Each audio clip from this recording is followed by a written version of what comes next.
والدہ محترمہ، میرے ابو کی بیگم تو تھی لیکن میری ماں نہ تھی۔ آپ اس رشتے کو سمجھ گئے ہوں گے کہ سوتیلی ماں کی کہانیاں بہت ہو چکی۔ جانے کیوں ہم ماں کو سوتیلی کہتے ہیں، حالانکہ ان کو ماں جیسے پیارے نام سے پکارا جا سکتا ہے۔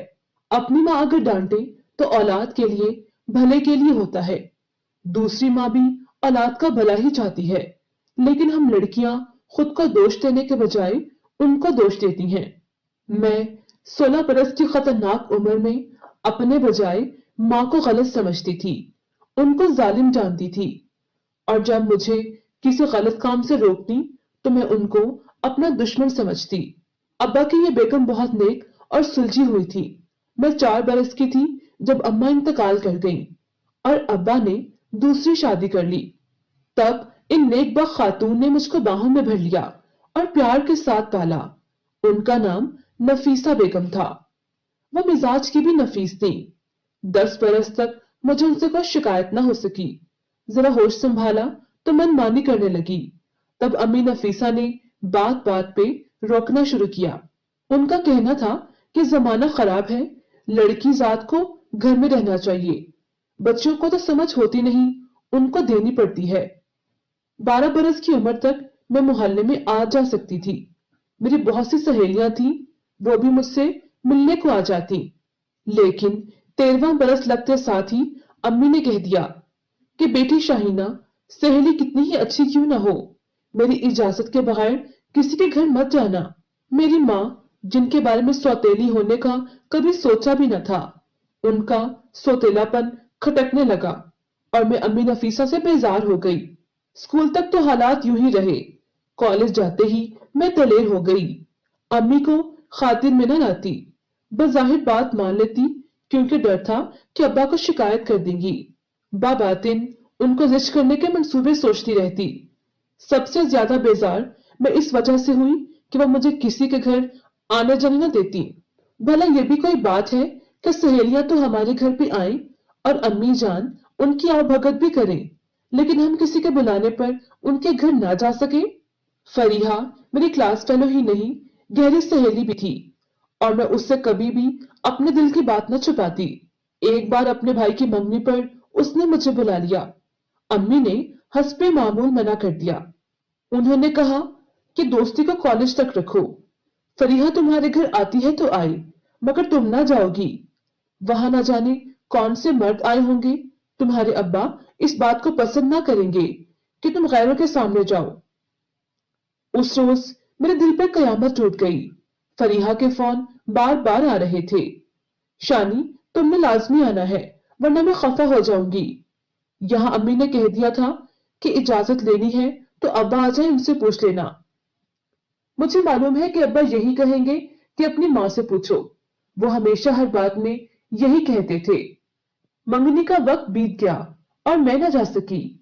اس روز میں خوب روئی، سوچنے لگی اگر یہ سگی ماں ہوتی تو میری منت سماجت پہ مان جاتی، مگر سوتیلی ہے، ان کے دل میں رحم ہی نہیں۔ کالج گئی تو فریحہ ناراض تھی، بتایا بھی کہ امی نے آنے نہ دیا، لیکن اس نے ایک نہ سنی اور روٹ گئی۔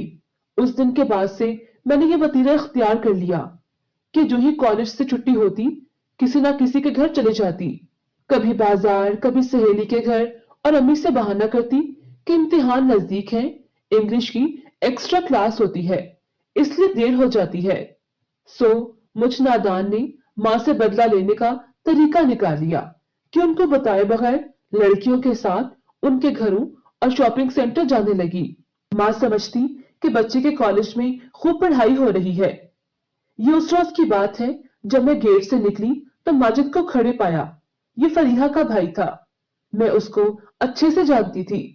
ہفتہ بھر سے فریحہ کالج نہ آ رہی تھی۔ مجھے گیٹ کے باہر آتا دیکھ کر وہ قریب آیا اور کہنے لگا، آپ ہی بیمار ہیں اور آپ کو بلایا ہے۔ ذرا سوچا، پھر میں نے کہا، ماجد آپ تو نہیں آ سکتی، کل آخری 2 پیریڈ فری ہیں، فریحہ سے کہنا کہ کل آ جاؤں گی۔ میں اپنی پیاری سہیلی کو منانا چاہتی تھی، اس لیے اس کے پاس جانے کو بے چین تھی۔ بیماری کا سن کر اور زیادہ مضطرب ہو گئی۔ اگلے روز چھٹی سے 2 گھنٹے پہلے کالج سے نکل کر اس کے گھر چلی گئی، لیکن حیران ہوئی کہ دروازہ اس کے ماموں شہراز نے کھولا۔ فریحہ اندر ہے؟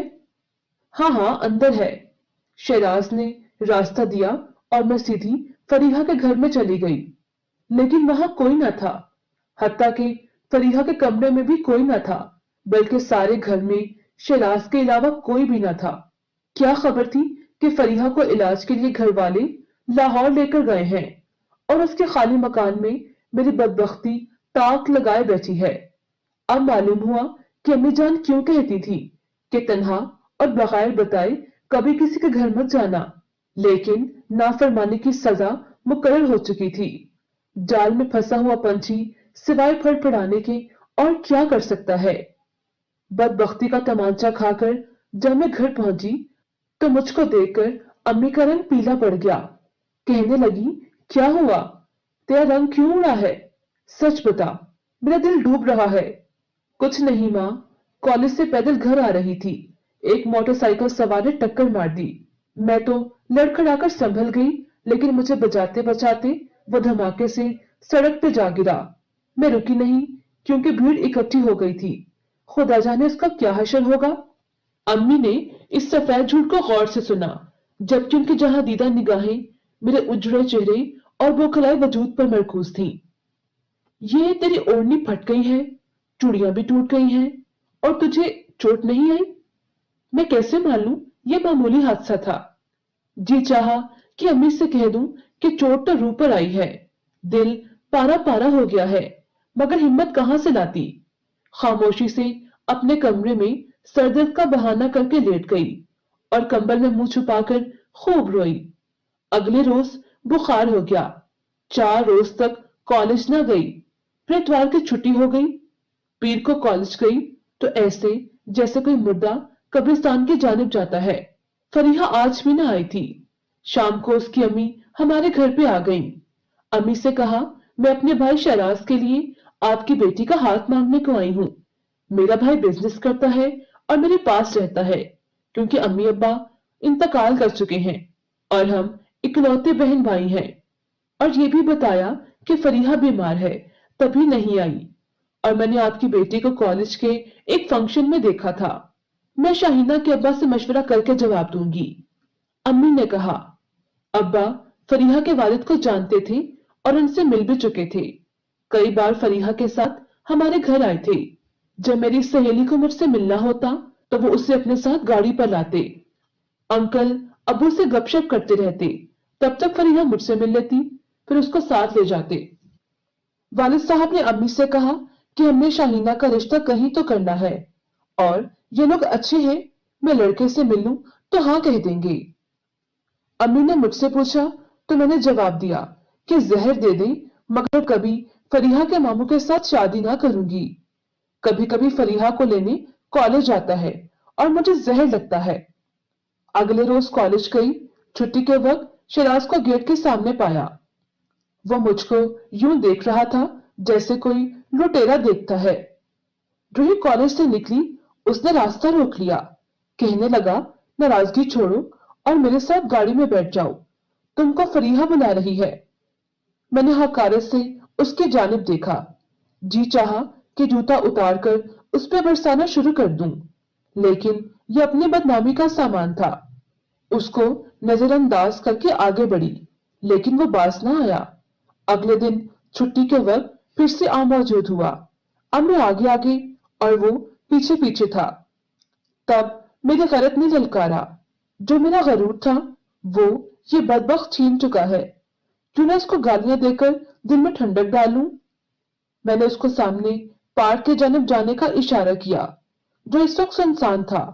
وہ وہاں جا کر پتھر کی بینچ پر بیٹھ گیا۔ میں جاتے ہی اس پہ برس پڑی، تم نے کس منہ سے بہن کو رشتہ مانگنے کو بھیجا؟ تم کو شرم نہیں آتی؟ یہ فضول باتیں چھوڑو، تم مجھے پسند ہو کیونکہ بہت خوبصورت ہو، یقین ہے تم مجھ سے شادی ضرور کرو گی۔ ہرگز نہیں، میں تم جیسے آوارہ اور بدمعاش سے شادی کا سوچ بھی نہیں سکتی جو کسی معصوم لڑکی کو دھوکے کے ساتھ اس کی عزت خاک میں ملانے سے شرماتا نہیں۔ تم ایک بے ضمیر انسان ہو۔ وجہ کہا لیکن دھوکا میں تم سے نہیں کر رہا، کیونکہ میرا اول دن سے تم سے شادی کرنے کی نیت تھی۔ تم جب بھی اپنے گھر والوں سے چھپ کر ہمارے گھر فریحہ کو ملنے آتی، میں تم کو چھپ کے دیکھتا تھا۔ پھر ایک روز مجھے دام بچھانے کا موقع مل گیا۔ اس کی ڈٹائی پر غصے سے میرا بدن سلگنے لگا اور آنکھوں میں آنسو آ گئے۔ ہرگز دوبارہ اپنی بہن کو رشتے کے واسطے ہمارے گھر مت بھیجنا، ورنہ میں ان کی خود بے عزتی کروں گی، فریحہ کا بھی لحاظ نہ کروں گی۔ یہ کہہ کر میں جانے لگی تو بولا، جا تو رہی ہو، اپنی تصویر تو لیتی جاؤ، دیکھو تو کیسی لگ رہی ہو۔ تصویر اس نے میرے سامنے کی تو پیروں تلے زمین نکل گئی اور مجھے چکر سا آ گیا۔ اپنے لرزتے پیروں پر یوں کانپنے لگی جیسے کوئی زرد پتا زمین پر گرنے سے پہلے ٹہنی پر آخری بار لرزتا ہے۔ جو کچھ شہراز نے کیا اس کو بھلا نہیں سکتی تھی، وہ یقیناً قابل معافی نہ تھا، لیکن اب میں واقعی دام فریب میں پھنس چکی تھی۔ یہ تصویر زندگی برباد کر سکتی تھی، میرا ہر سکھ چھین سکتی تھی۔ مجھے اپنی پرواہ نہ تھی، لیکن میرے ابا کی محلے میں بہت عزت تھی، اور شہراز اگر یہ تصویر کسی کو دکھا دیتا تو کیا ہوتا؟ وہ جیتے جی مر جاتے۔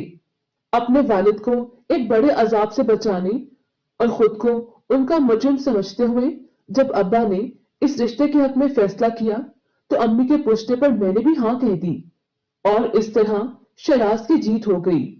وہ مجھے بیاہ کر لے جانے میں کامیاب ہو گیا۔ رخصتی کے آخری لمحات میں بھی دل اس کے لیے غصے اور نفرت سے بھرا تھا، کیونکہ اس نے گھر بلا کر دھوکے سے نسوانیت کی توہین کی تھی۔ اب خود کو فریب دے رہی تھی کہ اس کی شادی کی نیت تھی، اس نیت سے منہ نہیں بھی بنا لیا، شاید یہی نصیب ہوگا۔ یہ تو شادی کے بعد معلوم ہوا کہ وہ پس ذہن کا انسان شادی بیاہ کے مقدس بندھن کو مقدس نہیں جانتا۔ اس کا مقصد مجھے اپنی کاروباری دعوتوں میں لے کر جانا تھا، کیونکہ میں بہت خوبصورت تھی، جیسے کوئی شو پیس ہوتا ہے۔ وہ میرے ذریعے محفلوں میں نمایاں ہونا چاہتا تھا۔ وہ اپنے مقصد کی خاطر ہر شے کو داؤ پر لگا سکتا تھا۔ شادی کے بعد فوراً اس نے میرے سراپے کو فیشن ڈیزائنرز کے بنائے کپڑے سے سجا دیا اور مشہور بیوٹی پارلر سے مہنگے داموں میرے بال اور میک اپ کرواتا رہا، اور مجھے جدید ملبوسات پہنا کر چلنا سکھایا کہ ہائی ہیل پہن کر چال کیسی ہوتی ہے۔ ابا ایک شریف آدمی تھے، ماں خوش تھی کہ لڑکی امیر گھر میں بیاہی گئی، عیش کرے گی۔ انہیں کس منہ سے کہتی کہ دکان خوب سج گئی ہے، اب گاہک بھی آنے والے ہیں۔ شادی کے بعد لڑکیوں کو مضبوط تحفظ مل جاتا ہے، جبکہ میں کھلونا بن گئی تھی۔ شادی کے 1 ماہ کے بعد شہراز نے میرے حسن کی قیمت لگانا شروع کر دی۔ مجھے میکے گئے بھی 1 ماہ گزر گیا تھا۔ میں نے والدین سے ملنے کی ضد کی تو شہراز نے وعدہ لیا کہ وہاں جا کر میں کوئی بات نہ کروں گی، ورنہ وہ میرے ابا کو وہ تصویریں دکھا دے گا اور ان کا ہارٹ فیل ہو جائے گا۔ میں ایک کمزور دل اور بزدل لڑکی تھی۔ شہراز جان چکا تھا یہ دھمکی کتنی کارگر ہے۔ جب میکے کی دہلیز پار کی وہ سال تھا، میں منہ سے کچھ نہ بول سکی، مگر جب ابو نے میرے سر پہ ہاتھ رکھا تو میرے آنسو ساون بھادوں کی مانند آنکھوں سے گرنے لگے۔ امی ابا پریشان ہو گئے، وہ بار بار پوچھ رہے تھے کہ کیا ہوا، شاہینہ بیٹی کو کیا ہوا ہے آخر، لیکن میں کیا کہتی کہ کس دوزخ میں جلتی ہوں۔ میری زبان گنگ ہو چکی تھی۔ امی نے مجھے رات رکنے کو کہا، لیکن شہراز نے ان سے معذرت کر لی، آج نہیں ٹھہر سکتی، کل پارٹی ہے، دوبارہ آ جائیں گے تو ہفتے بھر کے لیے چھوڑ جاؤں گا، جی بھر کے رہ لے۔ ہفتے بھر کی نوبت ہی نہ آئی۔ ابو کو غم لگ گیا کہ بیٹی سکھی نہیں۔ چند روز کے بعد خبر آ گئی کہ ان کا انتقال ہو چکا ہے۔ یہ قیامت کی گھڑی تھی، میرا آخری سہارا بھی جاتا رہا۔ اب اس دلدل سے نکالنے والا کوئی نہ تھا۔ عدت کے بعد امی اپنے بھائیوں کے پاس چلی گئیں اور میں شہراز کے رحم و کرم پر۔ اب سوچ کر ہاتھ ملتی تھی کہ میری ماں مجھے کیوں منع کرتی تھی کہ سہیلیوں کے گھر پہ بغیر بتائے اور اجازت کے بغیر مت جانا۔ وہ زمانہ دیکھ چکی تھی، سچ کہتی تھی کہ زمانہ خراب ہے، لڑکی کی ذات کو اپنی حد میں رہنا چاہیے۔ اپنی دانست میں تو میں نے سوتیلی ماں سے بدلہ لیا تھا، ان کو دھوکہ دے کر سہیلی کے گھر پہ گئی تھی۔ در حقیقت میں اپنے آپ کو دھوکہ دے رہی تھی۔ اب دن رات اسی سوچ پہ گزر جاتے کہ جہنم سے کیسے نکلوں۔ اللہ نے میری مدد کی اور ایک موقع دیا۔ ایک دن شیراز مجھے ایک بڑے بزنس مین کے گھر پہ لے گیا، جہاں عیش و عشرت کی محفل جمی تھی۔ وہاں ایک سیاسی شخصیت بھی موجود تھی جو اس بزنس مین کو فائدہ پہنچا سکتی تھی۔ میرا تعارف شیراز نے سیاسی شخصیت سے کرایا۔ یہ ہے میرے جیون ساتھی۔ وہ ذہین شخص سمجھ گیا میں جیون ساتھی نہیں، شیراز کی باندی اور اس کی ترقی کے لیے ایک سیڑھی ہوں۔ محفل رنگ پر آئی تو ہر ایک اس رنگین محفل کے سرور میں بھر گیا اور مجھے ان صاحب سے دل کی بات کہنے کا موقع مل گیا۔ میں نے کہا، آج کی رات آپ مجھے اپنے ساتھ لے جائیں، میں اپنی کہانی آپ کے گوش گزار کروں گی، شاید رب مجھے مزید آلودہ ہونے سے بچا لے۔ وہ میری بات سمجھ گئے اور پھر میں نے اپنی روداد ان کو سنا دی۔ انہوں نے وعدہ کیا کہ وہ مجھے اس عذاب سے نکالیں گے، اور وعدہ پورا ہو گیا۔ میرے خاوند کے بزنس کی خوب اچھی طرح جانچ پڑتال کروانے کے بعد ان کو گرفتار کروا دیا گیا اور انہیں جیل ہو گئی۔ جب شیراز کو علم ہوا یہ سب میری وجہ سے ہوا ہے تو اس نے جیل سے طلاق بھجوا دی۔ یوں میں آزاد ہو گئی۔ اس سیاسی شخصیت نے مجھے بہن کہا تھا، سو اس مقدس رشتے کو نبھا دیا اور میرا نکاح اپنے ایک دوست مگر شریف آدمی سے کروا دیا۔ آج میں اپنے گھر پر سکھی ہوں۔ میرے 4 بچے ہیں جو اب کالج میں پڑھتے ہیں۔ ہر طرح کا سکون اور تحفظ حاصل ہے، مگر جب ماضی کے بارے میں سوچتی ہوں تو اپنی غلطی پر شرمندہ ہو جاتی ہوں۔ آنسو آنکھوں سے نکل نکل کر بہنے لگتے ہیں، آنسو آنکھوں سے بھل بھل بہتے ہیں۔ والدین اس دنیا میں نہیں رہے، ان کے پیار کی چھاؤں سے محروم ہوں۔ خاص طور پر امی نفیسہ کو یاد کرتی ہوں جو مجھے حقیقی اولاد جان کر میری بھلائی کے لیے روک ٹوک کرتی تھی، اور نادانی میں ان کو اپنا دشمن سمجھتی تھی۔ ان کے لیے دعا کرتی رہتی ہوں کہ اللہ تعالیٰ ان کو جنت میں اعلیٰ مقام عطا کرے۔